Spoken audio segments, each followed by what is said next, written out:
Let's find out the value of the given expression. So here we have 81 raised to the power of 1 over log of 3 with a base of 5. So we'll begin with this particular term. And we will use a property. That means if we have log of a with a base of b, then this is the same as the reciprocal of log of b with a base of a. Right.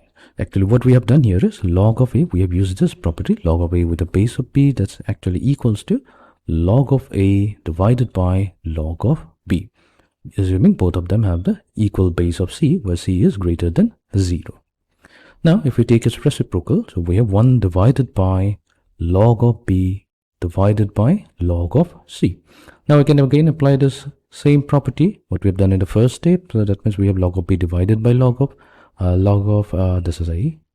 This will become log of b with a base of a. So that's what I have mentioned here. This is the property that we are going to use to rewrite the exponent of the first term and the exponent of the second term. So that means we have 81 raised to the power of log of, so we have 3 with a base of 5. Now we'll have log of 5 with a base of 3. Similarly, for the second term, we have 3 raised to the power of 4 divided by log of 9 with a base of 7. So this will become log of 7 with a base of 9 plus 27 raised to the power of log of 36 with a base of 9. Now, we will be using a property of logarithm. We have to reduce all these terms.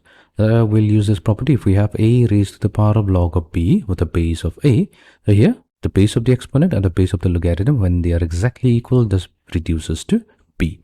Now in our case, if we look at the first term, our base is 81 and the base of the logarithm is 3. So they are not the same. This is true for all the 3 cases. So that means we need to make them equal. So here we have 3, but we know that luckily 81 is simply 3 raised to the power of 4, whole raised to the power of log of 5 with a base of 3 plus. So here we have 9. We want to make this 9, but we know that square root of 9, so that's 3. So we have square root of 9 raised to the power of 4 log of 7 with a base of 9 plus here we have 9. And this is 27. We have to convert 27 to the form of 9. So how do we do that? So 27, so that's equals to 3 cubed, right? And we know that square root of 9 is 3. So we have square root of 9 cubed. So that's the same as 27.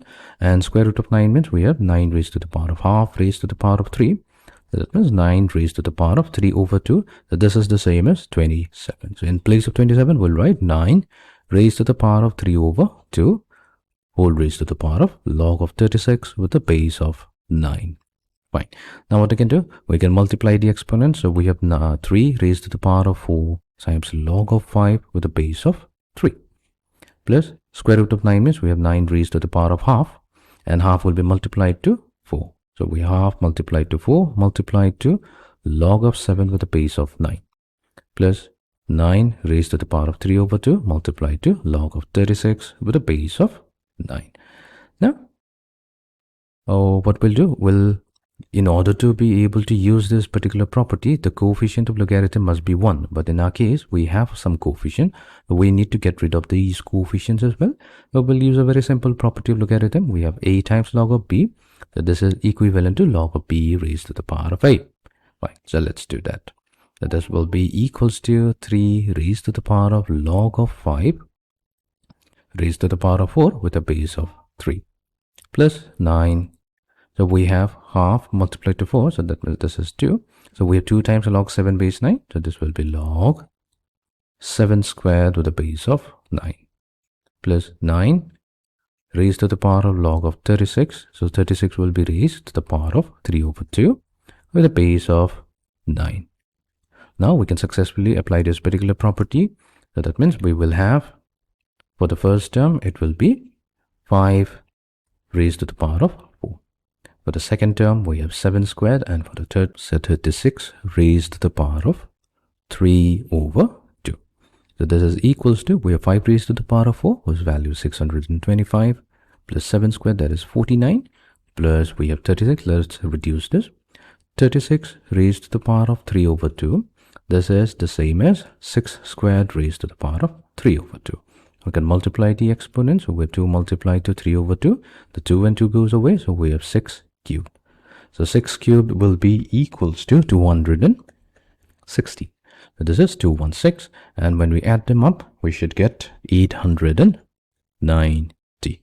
So this is the value of our given expression, 890.